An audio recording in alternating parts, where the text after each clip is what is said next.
이 떠난 방 안에는 지문부터 머리카락, 심지어는 피부 각질도 남아있지 않았다라는 내용이 보도가 됐습니다. 어떤 내용입니까?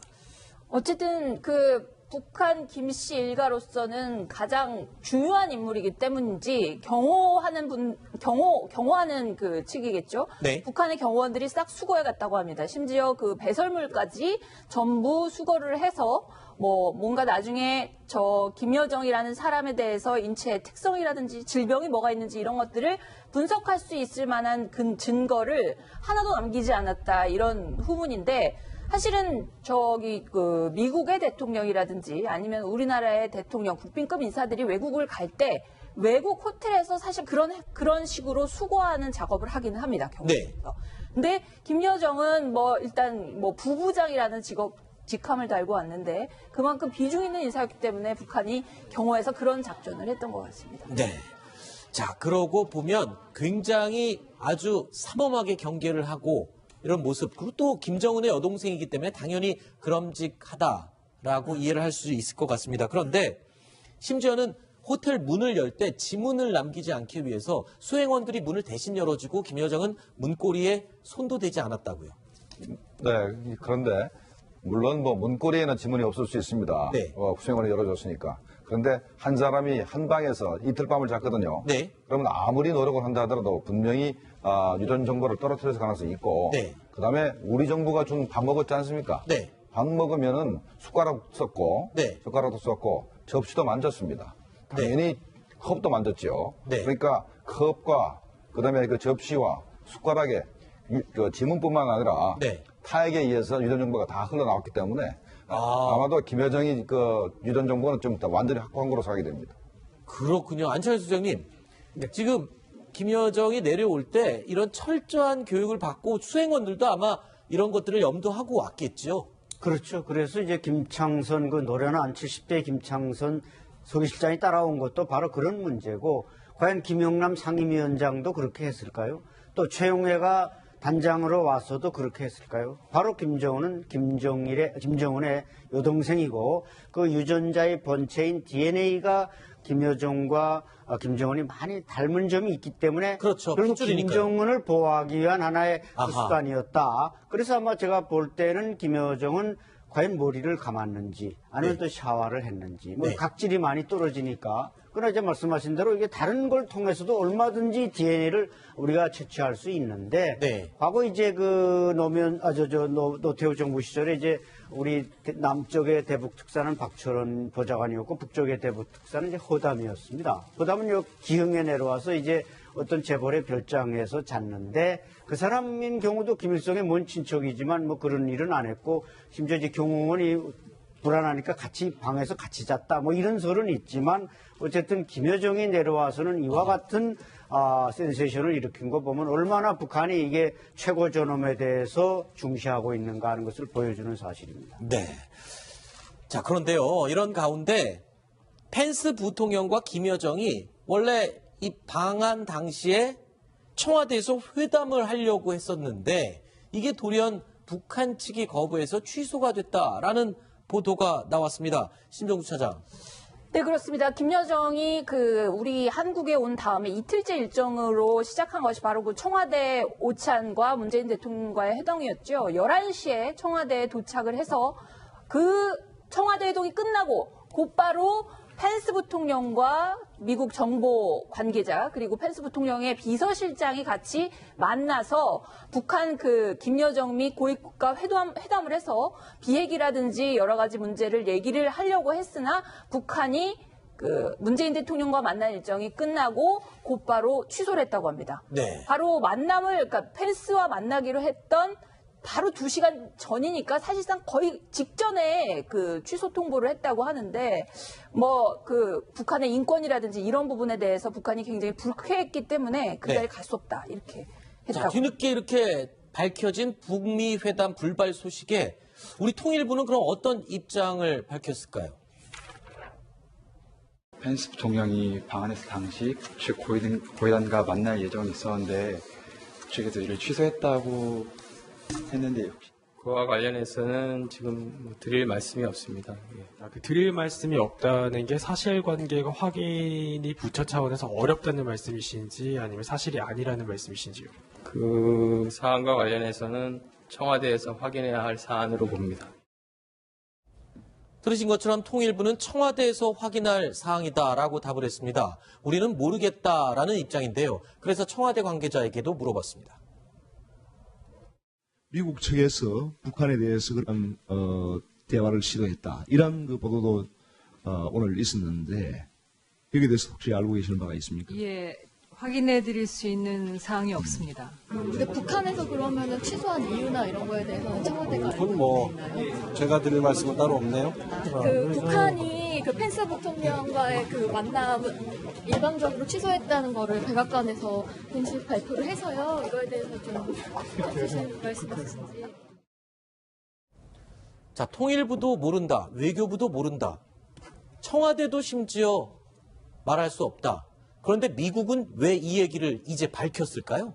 예, 그것은 아마 지금 이 평창 외교가 네. 북한의 승리로 끝났다라고 미국 언론을 비롯해서 여러 세계 언론에서 굉장히 많이 보도를 했습니다. 네. 그래서 미국 근데 왜 승리로 끝났냐고 하면 미국 쪽에서 그 북한하고 좀 대화할 수도 있는데 너무 옹졸하게 나온 게 아니냐 뭐 네. 이런 그 해석들이 있었거든요.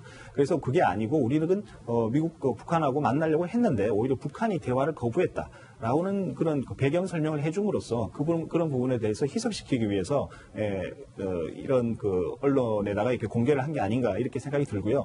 근데 이 부분에 대해서 왜 통일부와 청와대가 확인해 줄 수 없다라고 하는지 그 부분은 좀 잘 이해가 되지 않습니다. 안 소장님. 네. 안 소장님이 보셨을 때는 어떻습니까? 지금 사실 북한도 미국과 무언가를 대화를 해서 어떤 압박을 좀 풀기 위한 목적이 있지 않습니까? 그러면 김여정과 펜스가 만나는 게 아주 좋은 기회였는데 왜 2시간 전에 저렇게 취소를 하고 돌아갔을까요? 바로 이제 2시간 전에 취소했다는 것은 김여정이가 왔기 때문에 가능했죠. 저 사람이 결정권을 가지고 독단적으로 하지 평양에 무슨 물어보고 했다면 2시간 전에 할 수는 없는 겁니다. 그렇군요. 그래서 이제 왜 했느냐 볼 때는 뭐 여러 가지 소리 있습니다만은 또 펜스가 이제 9일날 그 탈북자들을 만난 데 대해서도 북한이 상당히 분노했다. 또 이제 평창 현지에서도 뭐 무시당하고 외면당했다. 이런 것들이 이제 북한을 자극했을 수 있고 네. 여기서 아마 김여정이 뭔가 결정을 내렸을 거고 그래서 이제 북한 측에 의해서 이게 취소된 거 아니겠습니까? 그래서 제가 볼 때는 탈북자 문제가 뭐 그렇게 북한을 자극했겠냐. 최근에 북한이 지금 우리 민족끼리를 통해서 우리 대한민국의 탈북자들에 대한 공격에 지금 아주 화살을 지금 날리고 있습니다. 이런 거 보면 그 분야도 중요하게 작용했을 수 있겠지만 어쨌든 북한으로서는 미국과 회담 안 하겠다. 이것은 결국 우리는 핵 포기할 의사가 전혀 없다. 이것은 이제 광고한 셈입니다. 알겠습니다. 자, 이번 네 번째 이야기는 여기서 마무리 짓도록 하고요. 김종봉 실장, 안찬일 소장님은 인사를 드리도록 하겠습니다. 오늘 말씀 좀 고맙습니다.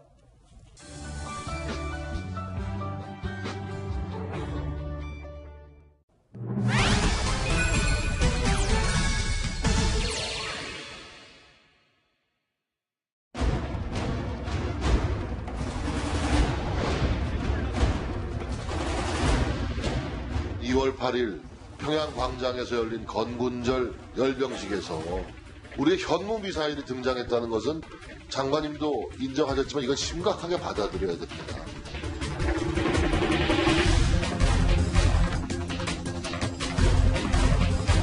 형태가 나중에 보면 거의 비슷한데 그것이 현무를 갖다 놨다 하는 말씀은 좀 과하신 말씀 같고요.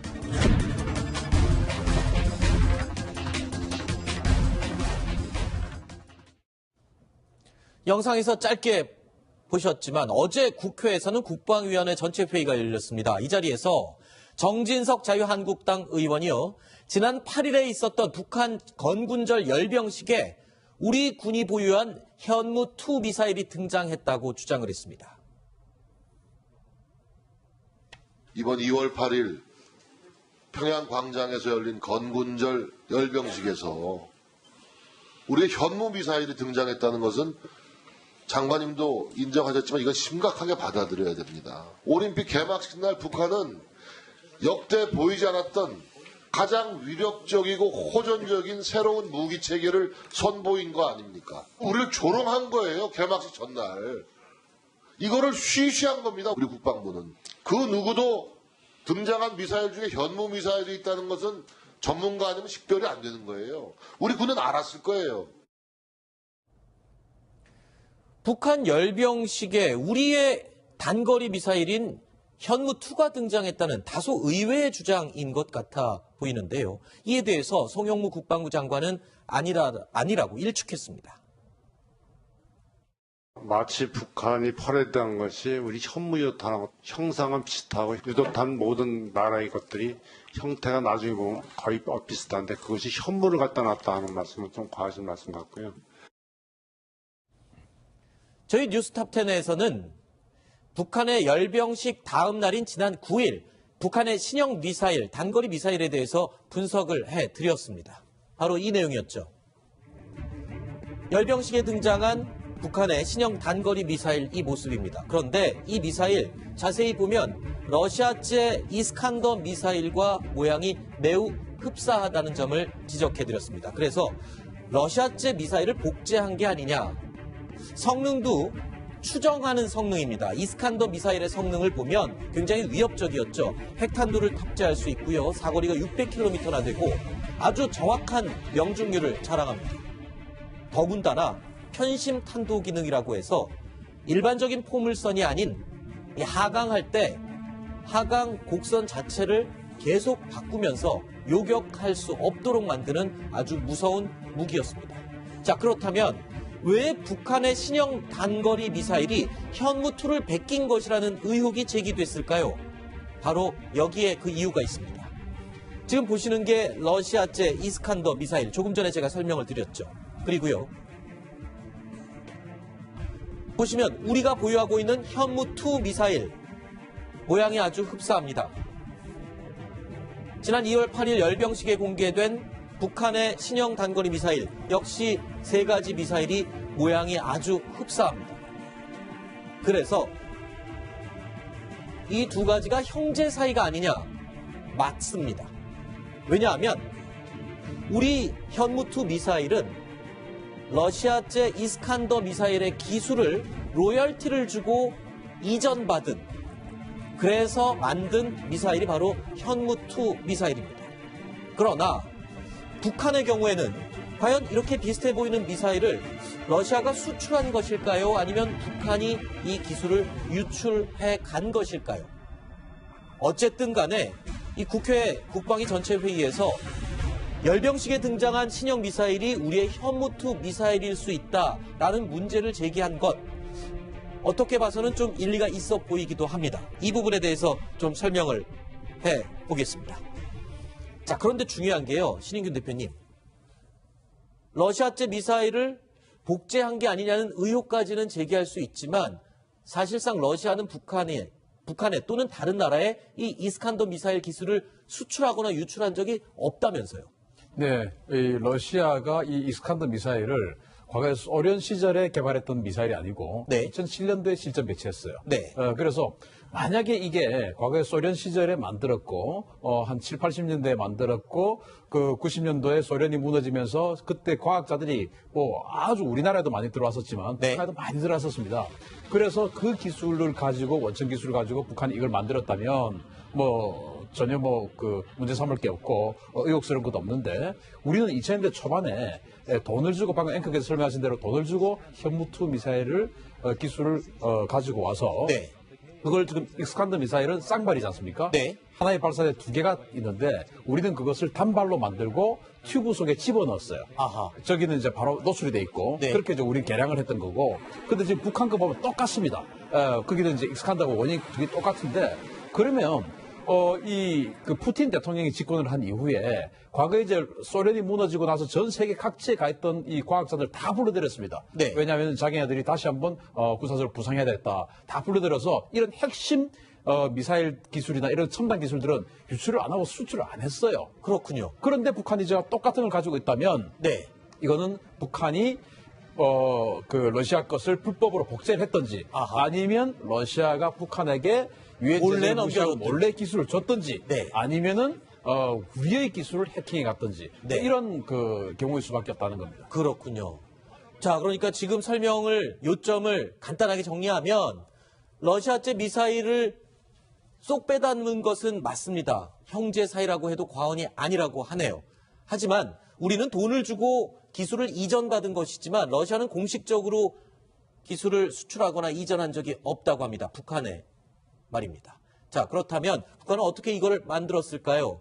그래서 혹시 현무2 미사일을 설계도 해킹해 간 게 아니냐 이런 의혹도 어제 제기가 됐다면서요, 심정부 차장. 네, 어제 국회 국방위에 그 송영무 장관이 그 출석한 자리에서 그런 그 지적이 나오긴 했는데 그 송 장관 답변에 따르면은 그 국방과학연구소에 가서 현물을 보고 직접 논의를 해봤는데 해킹당한 것은 아니고 형체를 보기에는 비슷하지만 그 유도 방법이나 이런 기능 같은 면이 모두 다르기 때문에 북한의 해킹이 뭐 국방부 내부망을 굉장히 많이 여러 차례 해킹이 있어 왔지 않습니까? 그거랑은 관계없는 것 같다 이렇게 답변을 했습니다. 네. 우리 지난해 9월인가요? 그 우리나라 해군 잠수함의 그 콜드런치라고요. 네. 그 수직 발사 장치, 미사일을 수직으로 이렇게 발사하는 그 장치가 북한의 해킹이 돼서 북한의 그 SLBM 네. 그 기술력 증진하는데 사용됐다라는 그 주장이 제기됐고요. 그에 대해서 이제 국방부에서는 확인해 줄 수 없다 이런 네. 얘기가 있었습니다. 그리고 국방부와 그 유관되어 있는 여러 가지 뭐 국방부 산하의 방산업체들이 북한에 의해서 해킹이 됐다라는 것은 뭐 좀 알려져 있는 사실이고요. 국방부는 네. 인정하지 않지만요. 이런 정황으로 봤을 때는 이번 현무 미사일도 해킹됐지 않느냐라는 부분이 전혀 근거가 없지는 않다. 아하. 이렇게 볼 수가 있겠습니다. 그러니까 북한이 러시아 업체도 해킹할 수가 있고 네.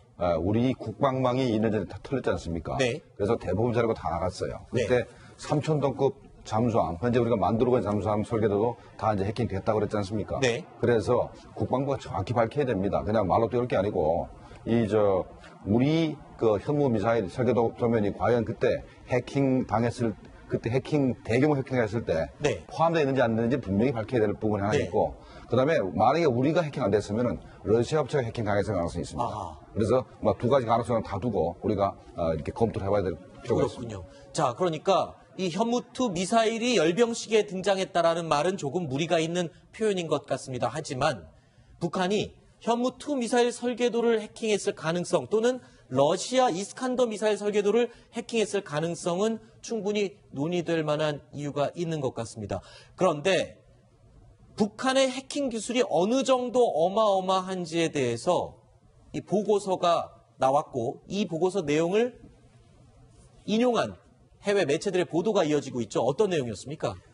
예, 그 미국의 MBC 방송과 블룸버그, 워싱턴 포스트 같은 이런 언론에 따르면 네. 북한 해커들의 기술이 굉장히 그 진전이 돼가지고요. 인터넷에 연결되지 않고도 컴퓨터에서 문서를 뭐 훔치거나 정보를 빼가는 이런 식으로까지 그 첨단 기술과 능력을 갖고 있다. 예, 이렇게 지금 보도가 되고 있습니다. 정말로 인터넷에 연결되지 않은 컴퓨터에서 자료를 훔친다는 얘기가 나왔으면 저거는 거의 신기에 가까운 얘기입니다. 네. 우리가 현재 국정원도 그렇고 청와대도 그렇고 일단은 망은 분리시켜놨어요. 그리고 청와대 내부망하고 일반 인터넷 쓸 수 있는 망하고 이제 분리시켜놨는데 만약에 저 기술이 저렇게 연결이 안 된 것도 훔쳐갈 수 있다 그러면 네. 우리 청와대 자료도 다 가지고 나갈 수 있고 아하. 국정원 자료도 다 가지고 나갈 수 있는데 난 저게 좀 믿기지가 않습니다. 연결 안 된 것도 가지고 나간다는 거는 조금 믿기진 않아요, 제가. 네. 네. 지난번에 우리 국방망이 해킹이 당해서 우리 작전계획 5027 뭐 이런 걸 비롯해서 참수작전 계획 모든 것이 다 해킹됐다고 했지 않습니까? 그때도 인터넷에 연결이 안 돼 있죠. 우리 국방망은 인터넷과 별개니까요. 그런데 이제 저 MBC나 블룸버그 통신의 저 말은 아마도 그러한 것들도 뚫고 들어가서 가져오는 기술이 있다. 근데 이제 그때는 어떻게 했냐면은 자기네들이 우리 국방망을 스스로 뚫은 게 아니고 대공용이점이 있는지 없는지 모르겠지만 수리업자들에게 이 백신을 설치를 하는 수리업자들에게 그 포트를 꽂아놓고 네. 그 사람이 실수로 그걸 꽂아놓고 나온 거죠. 네. 그 사이에 들어간 겁니다. 네네. 그래서 그걸 가지고 이제 저렇게 이야기하는가. 그러니까 분명히 그때 그 당시에는 그 보안업체가 인터넷 연결시켜 놨었습니다. 네. 그래 들고 들어갔었습니다. 알겠습니다. 자, 그리고요, 이번 이 해외 언론 매체들의 보도에 의하면 이번 보고서 내용을 살펴보면요.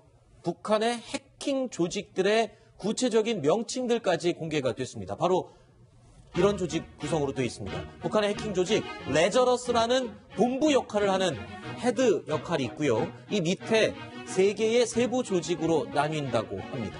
자, 첫 번째가 미로천리마라는 해킹 단체가 있고요. 또 침묵천리마, 별똥천리마 이렇게 3개 하부 조직으로 구분이 되어 있습니다. 특히 이 미로천리마라는 해킹 조직이 가장 요즘 강력하다고 하는데 주로 정부, 군사, 금융, 전기 분야에서 이 서류, 비밀 서류들을 빼가는 업무라고 하는 표현이 좀 안 맞겠군요. 이 작전을 펼치고 있습니다. 그리고 과거에 소니사를 해킹해서 이 김정은이 등장하는 영화 필름을 공개를 했던 그런 해킹 사건이 있었죠. 바로 파괴적인 해킹을 주로 하는 해킹 단체가 침묵천리마라고 합니다. 그리고 마지막으로 별똥천리마, 금융기관에서 현금을 절도하는, 빼가는 그런 해킹 작업을 주로 하는 단체. 거기가 바로 별똥천리마입니다. 여기서 이제 미로천리마라고 해서 APT37이라는 별칭을 갖고 있는 이 해킹 단체가 지금 가장 주목을 받고 있다면서요. 그렇죠. 그러니까 우리 국방망에 들어와서 자료를 절취한 것도 미로천리마가 했던 행평인 것 같고, 그다음에 우리 금융망을 그때 교란시킨 적이 있지 않습니까? 네. 그때도 아마도 미로천리마가 그 작업을 한 것 같습니다. 네.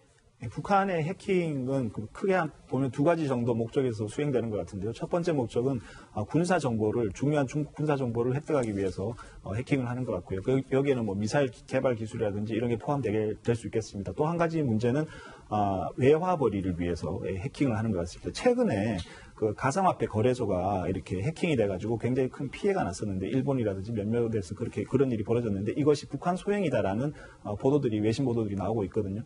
이런 부분에서 이 북한의 해킹 기술이 굉장히 지금 정밀해지고 그 기술력이 놀랍도록 발달했기 때문에 이런 외화 부분, 그리고 이제 금융 쪽으로의 그 해킹 부분, 이 부분에 대해서 좀 더 신경을 써야 될 것 같습니다. 핵심 탄도 기능이라고 해서 일반적인 포물선이 아닌 이 하강할 때 하강 곡선 자체를 계속 바꾸면서 요격할 수 없도록 만드는 아주 무서운 무기였습니다. 자, 그렇다면 왜 북한의 신형 단거리 미사일이 현무2를 베낀 것이라는 의혹이 제기됐을까요? 바로 여기에 그 이유가 있습니다. 지금 보시는 게 러시아제 이스칸더 미사일, 조금 전에 제가 설명을 드렸죠. 그리고요, 보시면 우리가 보유하고 있는 현무2 미사일 모양이 아주 흡사합니다. 지난 2월 8일 열병식에 공개된 북한의 신형 단거리 미사일, 역시 3가지 미사일이 모양이 아주 흡사합니다. 그래서 이 2가지가 형제 사이가 아니냐? 맞습니다. 왜냐하면 우리 현무2 미사일은 러시아제 이스칸더 미사일의 기술을 로열티를 주고 이전받은, 그래서 만든 미사일이 바로 현무2 미사일입니다. 그러나 북한의 경우에는 과연 이렇게 비슷해 보이는 미사일을 러시아가 수출한 것일까요? 아니면 북한이 이 기술을 유출해 간 것일까요? 어쨌든 간에 이 국회 국방위 전체회의에서 열병식에 등장한 신형 미사일이 우리의 현무2 미사일일 수 있다라는 문제를 제기한 것, 어떻게 봐서는 좀 일리가 있어 보이기도 합니다. 이 부분에 대해서 좀 설명을 해보겠습니다. 자, 그런데 중요한 게요, 신인균 대표님. 러시아제 미사일을 복제한 게 아니냐는 의혹까지는 제기할 수 있지만, 사실상 러시아는 북한에 또는 다른 나라에 이 이스칸더 미사일 기술을 수출하거나 유출한 적이 없다면서요.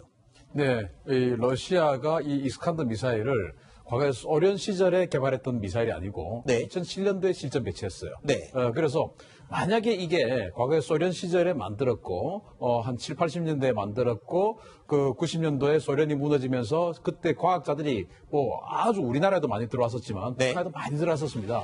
그래서 그 기술을 가지고, 원천 기술을 가지고 북한이 이걸 만들었다면 전혀 그 문제 삼을 게 없고 의혹스러운 것도 없는데, 우리는 2000년대 초반에 돈을 주고, 방금 앵커께서 설명하신 대로 돈을 주고 현무2 미사일을 기술을 가지고 와서 그걸 지금 이스칸더 미사일은 쌍발이지 않습니까? 하나의 발사대 2개가 있는데 우리는 그것을 단발로 만들고 튜브 속에 집어넣었어요.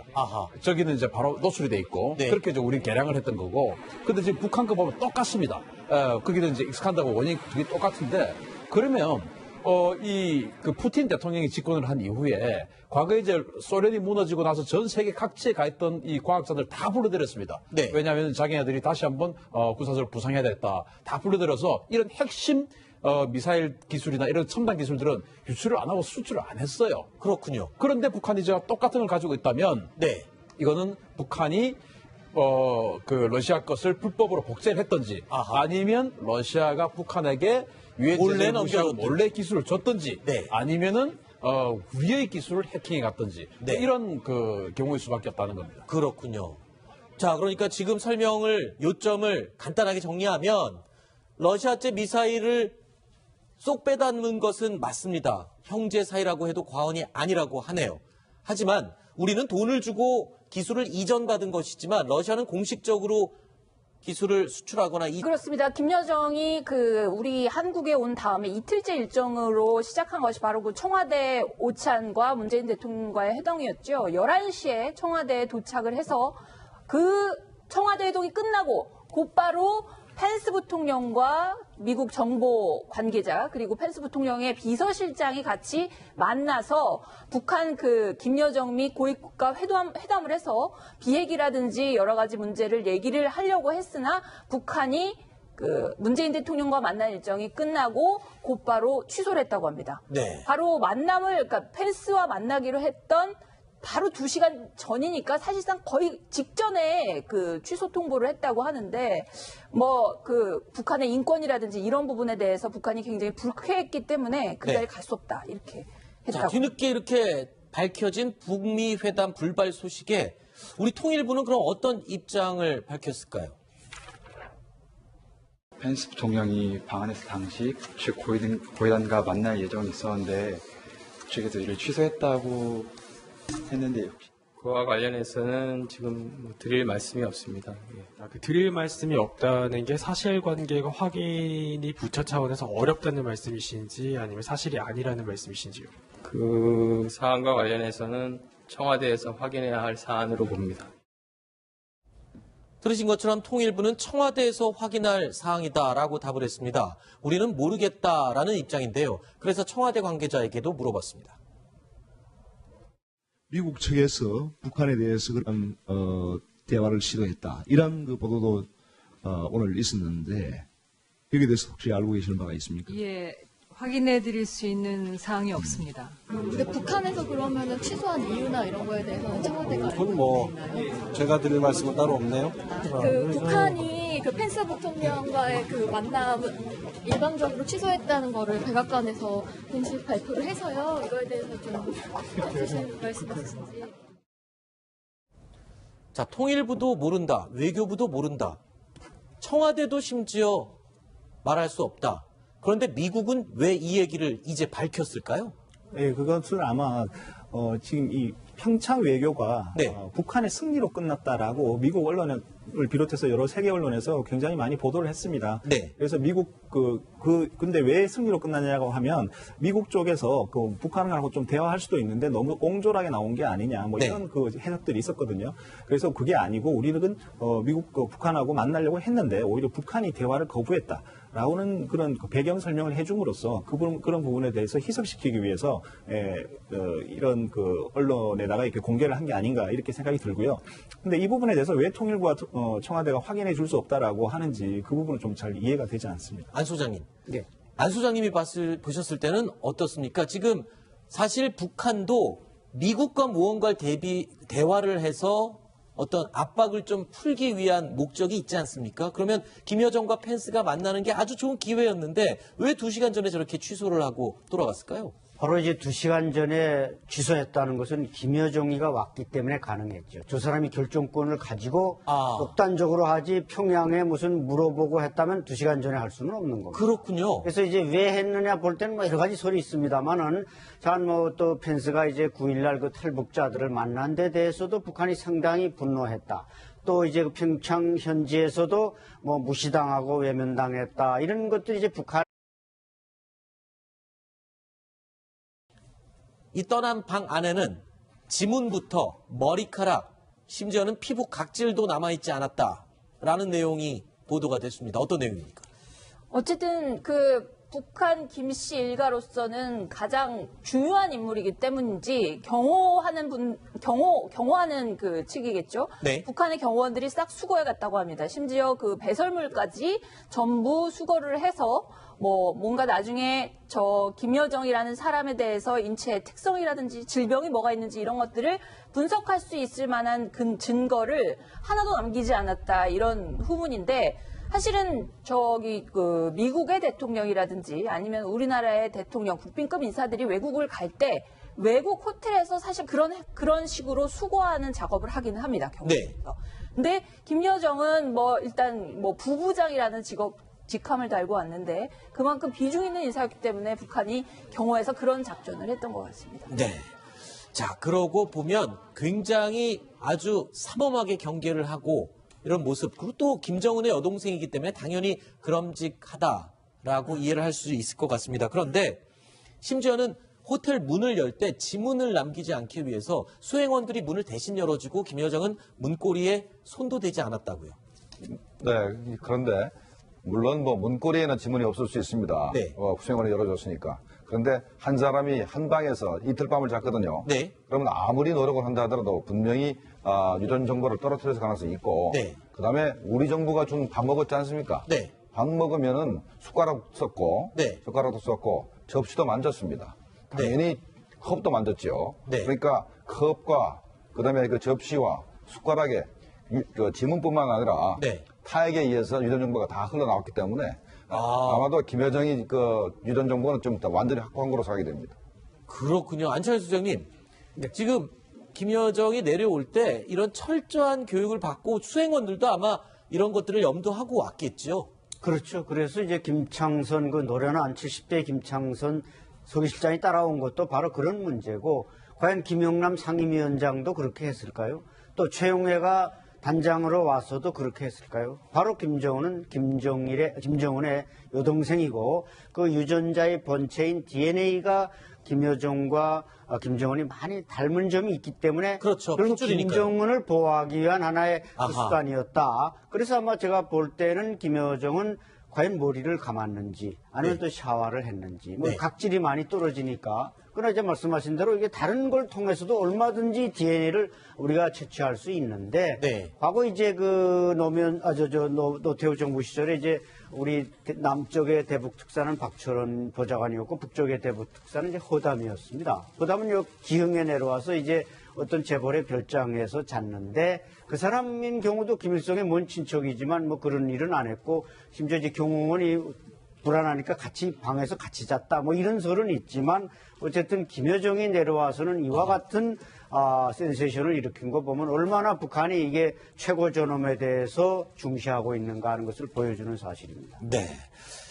자, 그런데요, 이런 가운데 펜스 부통령과 김여정이 원래 이 방한 당시에 청와대에서 회담을 하려고 했었는데 이게 돌연 북한 측이 거부해서 취소가 됐다라는 보도가 나왔습니다. 심정수 차장. 을 자극했을 수 있고, 네. 여기서 아마 김여정이 뭔가 결정을 내렸을 거고, 그래서 이제 북한 측에 의해서 이게 취소된 거 아니겠습니까? 그래서 제가 볼 때는 탈북자 문제가 그렇게 북한을 자극했겠냐. 최근에 북한이 지금 우리 민족끼리를 통해서 우리 대한민국의 탈북자들에 대한 공격에 지금 아주 화살을 지금 날리고 있습니다. 이런 거 보면 그 분야도 중요하게 작용했을 수 있겠지만, 어쨌든 북한으로서는 미국과 회담 안 하겠다. 이것은 결국 우리는 핵 포기할 의사가 전혀 없다. 이것은 이제 광고한 셈입니다. 알겠습니다. 자, 이번 네 번째 이야기는 여기서 마무리 짓도록 하고요. 김종봉 실장, 안찬일 소장님은 인사를 드리도록 하겠습니다. 오늘 말씀 좀 고맙습니다.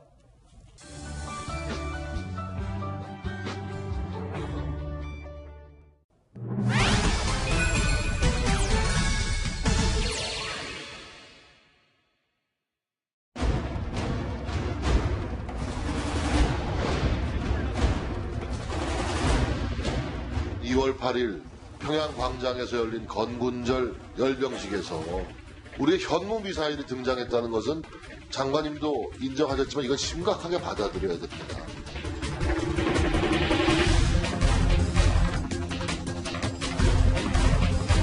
형태가 나중에 보면 거의 비슷한데 그것이 현무를 갖다 놨다 하는 말씀은 좀 과하신 말씀 같고요.